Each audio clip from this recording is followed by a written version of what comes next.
দর্শক, আপনাদের সবাইকে জানাই স্বাগত চ্যানেল ওয়ানের বিশেষ আয়োজন মুখোমুখি অনুষ্ঠানে। আজকে আমরা মূলত বাংলাদেশের একজন এমন মানুষকে আমাদের এই মুখোমুখি অনুষ্ঠানে যুক্ত করব, যিনি বাংলাদেশের অর্থনীতি নিয়ে দীর্ঘদিন ধরে কাজ করছেন। বাংলাদেশের বিশিষ্ট অর্থনীতিবিদ দেবপ্রিয় ভট্টাচার্য। স্যার, কেমন আছেন?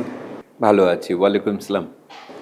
স্যার, একটু জানতে চাই, আপনি দীর্ঘদিন ধরে বাংলাদেশের অর্থনীতি নিয়ে কাজ করছেন এবং নানা সময় সরকার, তারপরে বেসরকারি প্রতিষ্ঠান সহ সবাইকে পরামর্শ দিয়েছেন। নতুন সরকারের 2 মাস থেকে 2.5 মাস বিভিন্ন কার্যক্রম হাতে নিয়েছে, আপনি দেখছেন ফ্যামিলি কার্ড, কৃষি কার্ড, খাল খননের মতো কর্মসূচি। যদি বলেন যে রাজনীতির যে অর্থনীতির যে রাজনীতি, সেই হিসেবে আপনি এই 2 মাসের মূল্যায়নটা কীভাবে করবেন? এই সরকার উত্তরাধিকার সূত্রে অনেক সমস্যা পেয়েছে এবং সেই সমস্যাটা পতিত সরকারের আমলের সৃষ্টি, যেগুলির অনেক কিছুই নিরাময় হয়নি এবং অনেক ক্ষেত্রে আবার অন্তর্বর্তীকালীন সরকারের সময়েও কিছু কিছু ক্ষেত্রে জটিলতা বেড়েছে, কিছু কিছু সুরাহা হয়েছে। অন্তর্বর্তীকালীন সরকারের আমলে আমরা হয়তো রেমিটেন্স বৃদ্ধি পেয়েছে, আবার সরকারি ঋণও আবার একই দিকে বৃদ্ধি পেয়েছে। সেহেতু মূল্যস্ফীতি নিয়ন্ত্রণ করার চেষ্টায় কিছু হয়তো সাধারণভাবে একটু সাশ্রয় হয়েছে, কিন্তু আবার উচ্চ সুদের হারের কারণে আপনার ব্যক্তি বিনিয়োগ আটকে গেছে, সেহেতু দর কমে আছে। কিন্তু এই সরকারের শুধু যে ওই উত্তরাধিকার সূত্রে 2 প্রজন্মের সমস্যা পেয়েছে তা না, একই সাথে তো বর্তমানে বৈশ্বিক পরিস্থিতি যে জটিল অবস্থার ভিতর দিয়ে যাচ্ছে এবং যে সমস্ত অনিশ্চয়তা নতুনভাবে আসছে, সেগুলোকেও তার মোকাবেলা করতে হচ্ছে। তো সেইখানে আপনি লক্ষ্য করে দেখবেন যে সরকারের পক্ষ থেকে নাগরিক প্রত্যাশা বা নির্বাচনী প্রতিশ্রুতির অংশ হিসেবে আপনি যে বললেন যে ফ্যামিলি কার্ডই বলেন বা কৃষি কার্ডই বলেন বা ক্রিয়া কার্ড বলেন, প্রেস কার্ড বলেন, সমস্ত কার্ডই দেওয়ার কথা উঠছে। কিন্তু আমার কাছে যেটা মনে হয়, এগুলোকে নমুনা হিসেবে সরকার তার ইঙ্গিতপূর্ণ আচরণ হিসেবে দেখতে পারে, কিন্তু এগুলিকে পরিপূরণ করার মতো তার বর্তমানে সামর্থ্য নেই। এই মুহূর্তে অর্থনীতির যে সামগ্রিক যে সমস্যা, তার একটি সামষ্টিক মূল্যায়ন কিন্তু এই সরকার করেনি, যার ফলে ওই যে এখন আপনারা শব্দ একটা ব্যবহার করেন না, ন্যারেটিভ, ওনার বয়ান দাঁড় করাতে আগামী দিনে সমস্যা হবে।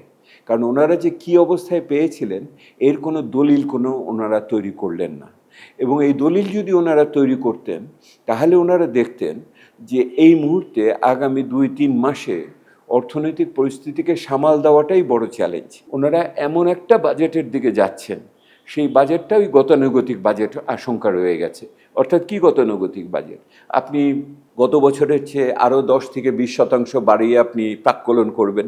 আপনি খুব ভালো জানেন এই প্রাক্কলন আপনি বাস্তবায়ন করতে পারবেন না, শুধু লোক দেখানোর জন্য আপনি এটা করছেন রাজনৈতিক প্রয়োজনে, এবং আপনি ওই ব্যয় মেটানোর জন্য আপনি জাতীয় রাজস্ব বোর্ডের একটা প্রাক্কলন করবেন, সেটাও 20-30-40% বাড়তি হবে।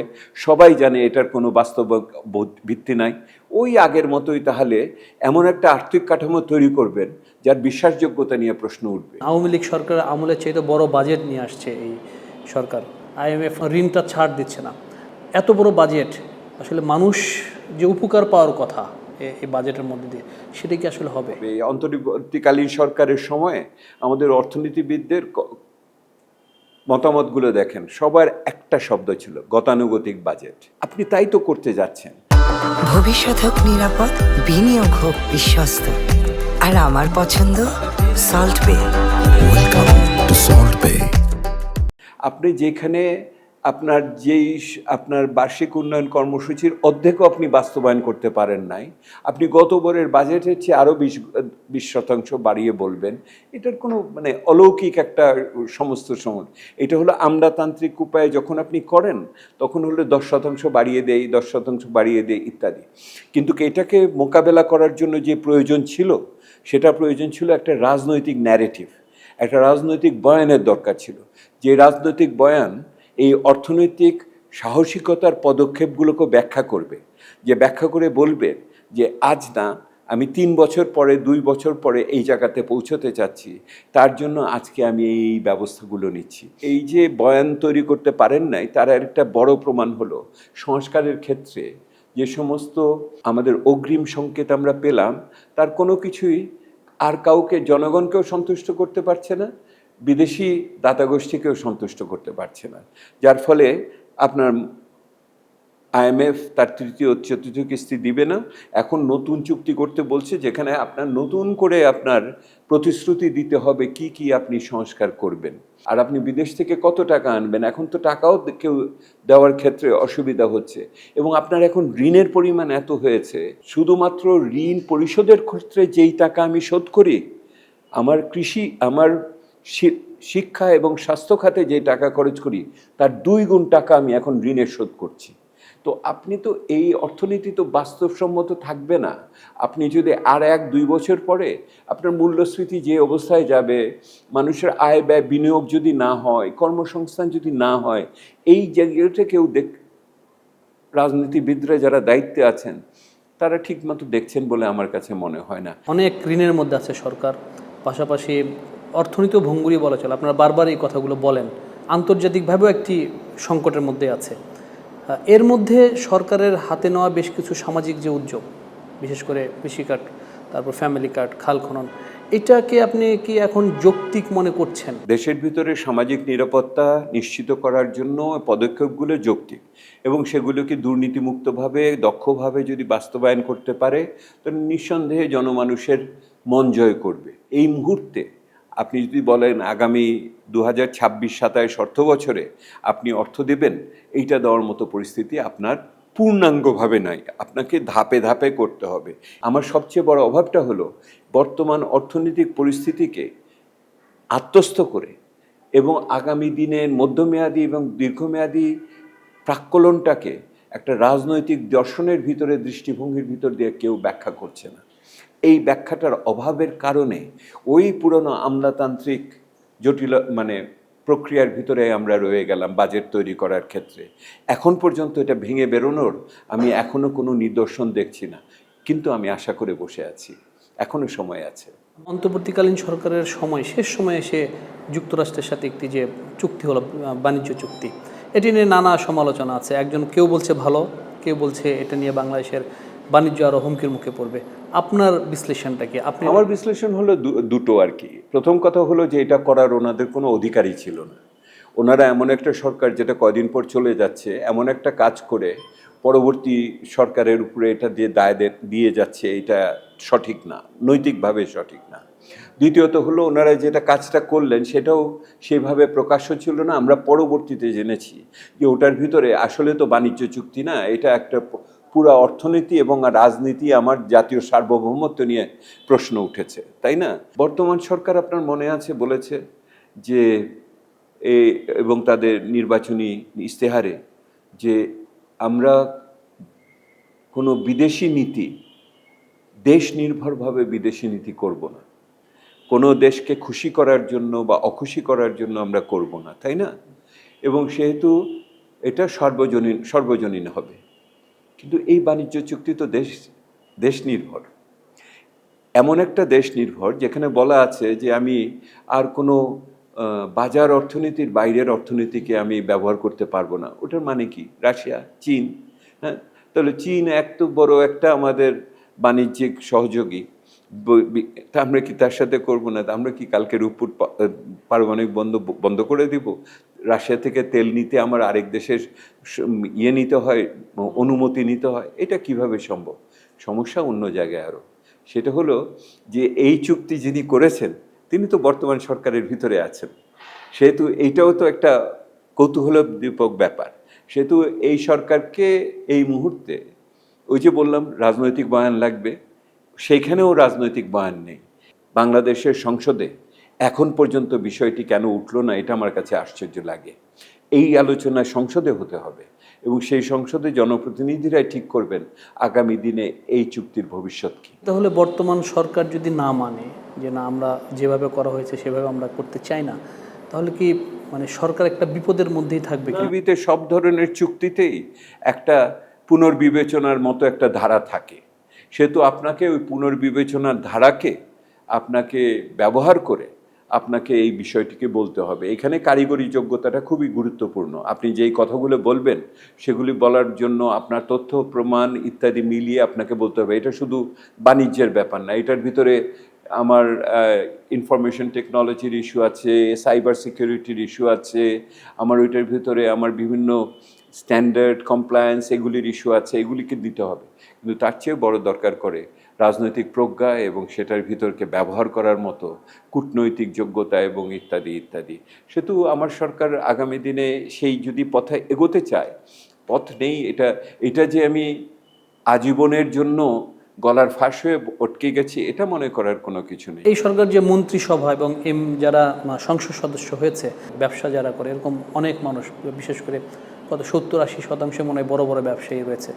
ঠিক কি আগের মতোই হলো যে ধনীরা ধনী হবে, গরিবরা গরিব হবে, একই প্রক্রিয়া থাকলো কিনা? তাহলে পরিবর্তন দেখছেন কিনা? যেটা হয়েছে সেটা হলো ধনীরা যত তাড়াতাড়ি বেশি ধনী হয়েছে, গরিবরা অতখানি তাদের অবস্থাটার উন্নতি করতে পারে নাই। গরিব হয়ে গেছে এটা আমি মনে করি না। ভবিষ্যৎ হোক নিরাপদ, বিনিয়োগ হোক বিশ্বস্ত, আর আমার পছন্দ সল্ট বে। Welcome to Salt Bay. দারিদ্র না বাড়লেও আমার কিন্তু বৈষম্য বেড়ে গেছে। সেহেতু এই বৈষম্য আটকানোর জন্য অর্থনীতি গুরুত্বপূর্ণ, কিন্তু তার চেয়ে বড় হলো রাজনীতি। রাজনীতির কোন জায়গাটায় সে ওই খেটে খাওয়া কৃষকের কথা বলবে কিনা, যেই মজুরি পাচ্ছে না ঠিক মতো সেই শ্রমিকের কথা বলবে কিনা, যে কর্মসংস্থানহীন আপনার যুবকের কথা বলবে কিনা, ওই পাহাড়ি অঞ্চলে অন্যান্য জায়গায় আদিবাসী বা সংখ্যালঘু জনগণ আছে তার কথা বলবে কিনা। সংসদের ভিতরে আপনি থাকতে পারেন, কিন্তু ওই কথাগুলো বলার জন্য গলার স্বরটা আমার মানুষের হতে হবে, তাই না? ওই মানুষকে জাগানোর জন্য শুধু রাজনীতিবিদ একা পারে না, ওইখানে নাগরিক সমাজকে লাগে। শেখ হাসিনার আমল থেকে একটা জিনিস আমরা শিখেছি, রাজনীতি এমন একটা জিনিস ওই তথাকথিত রাজনীতিবিদদের হাতে ছেড়ে দেওয়া যায় না। এটার জন্য জনগণকে সর্বদা রাজনীতির উপর চাপ সৃষ্টি করতে হয়, যাতে তারা আমাদের কথা ভুলে না যায়। বলুন, অন্তর্বর্তীকালীন সরকারের সময় কিন্তু আপনারা একটা শ্বেতপত্র করেছিলেন, সেটা সেই সরকার কতটুকু গ্রহণ করেছে এবং সেই শ্বেতপত্রটি নিয়ে এই সরকারের সাথে কোনো আলোচনা বা তাদের কোনো পরামর্শ দিচ্ছেন কিনা? এই দেখুন, শ্বেতপত্র তৈরি করার পরে শ্বেতপত্র তো ব্যবহার করার ক্ষেত্রে তৎকালীন সরকারের অত আগ্রহ ছিল না। এটার বড় কারণ হলো এটা করতে হলে যেই ধরনের শক্তি এবং যেই ধরনের আপনার সক্ষমতা এবং কি যেই ধরনের রূপকল্প বা ভিশন যেটাকে বলে বা চিন্তা, সেটা ওনাদের ছিল না। এটা এবং সবচেয়ে বড় এগুলি করার জন্য যে ধরনের রাজনৈতিক বৈধতা দরকার করে ওনারা নির্বাচিত না হওয়াতে, সেটা ওনাদের ছিল না। এই সব কিছুই কিন্তু এই বর্তমান সরকারের আছে। তাদের একটা ম্যানিফেস্টো আছে, তাদের রূপকল্প আছে, চিন্তা আছে, ধারণা আছে, নতুন প্রক্রিয়া ব্যবহার করছে, ওনারা বিভিন্ন প্রক্রিয়াতে যাচ্ছেন এবং এটার ভিতরে ওনারা বৈধভাবে স্বীকৃত নির্বাচনের ভিতর দিয়ে এসেছেন একটা। এই সরকার এটা ব্যবহার করছে, আমরা আশা করি করবে আরও। কিন্তু তার চেয়ে বড় যেটা হলো, আমি আগেই প্রথমে বলেছি, এই সরকার নিজের জন্য কোনো শ্বেতপত্র করলো না। অর্থাৎ সে কি অবস্থায় এই অর্থনীতিকে পেল এইটা সে বলল না। এই যে বলল না এই মুহূর্তে, এইটা তার জন্য ভবিষ্যতে কিন্তু বড় ধরনের সমস্যা হয়ে আসবে। আগামী দিনে এটাকে ব্যবহার করে অর্থমন্ত্রী বলতে পারেন সংসদকে, আমি অর্থনীতি এই অবস্থায় পেয়েছি, এইটার ভিতরে আমার বাজেট করতে এই কষ্ট হচ্ছে, সেহেতু তোমাদের সকলকে বুঝতে হবে যে এইবারের বাজেট অন্য গতানুগতিক বাজেট হতে পারবে না। একটা রাজনৈতিক সাহসিকতার জায়গা দেখাতে হবে। ওই রাজনৈতিক সাহসিকতার জায়গা যদি এবং একই সাথে যদি অর্থনৈতিক নীতিমালার প্রজ্ঞা যদি না থাকে এবং তার সাথে যদি আমাদের বাস্তবায়নের যেই দক্ষতা না থাকে, তাহলে কিন্তু এই সরকার আগামী 1-2 বছরের ভিতরে অর্থনীতির ক্ষেত্রে বড় ধরনের সমস্যায় বা এই সমস্যা থেকে উত্তরণের ক্ষেত্রে তার জটিলতা আসবে বলে আমি আশঙ্কা করি। দীর্ঘদিন ধরে ব্যবসা বিনিয়োগের সংকট রয়েছে, মূল্যস্ফীতির চ্যালেঞ্জ তো রয়েছেই। এই জায়গা থেকে এবং বৈশ্বিক অস্থিরতা এখন চলছে, এই জায়গা থেকে আসলে উত্তরণের পথটা কি হতে পারে? ওনারা যেন প্যারাশুট দিয়ে ল্যান্ডিং করে ওনারা দৌড়ানো শুরু করে দিলেন।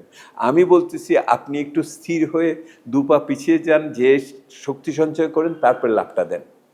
তো এই যে ৩-৪ মাসকে ওনারা ওই গতানুগতিক ধারায় আগের সরকারের বাজেটেরই বাদবাকি সময়কে ধরে ওনারা এগোলেন, কোনো পুনর্মূল্যায়ন করলেন না।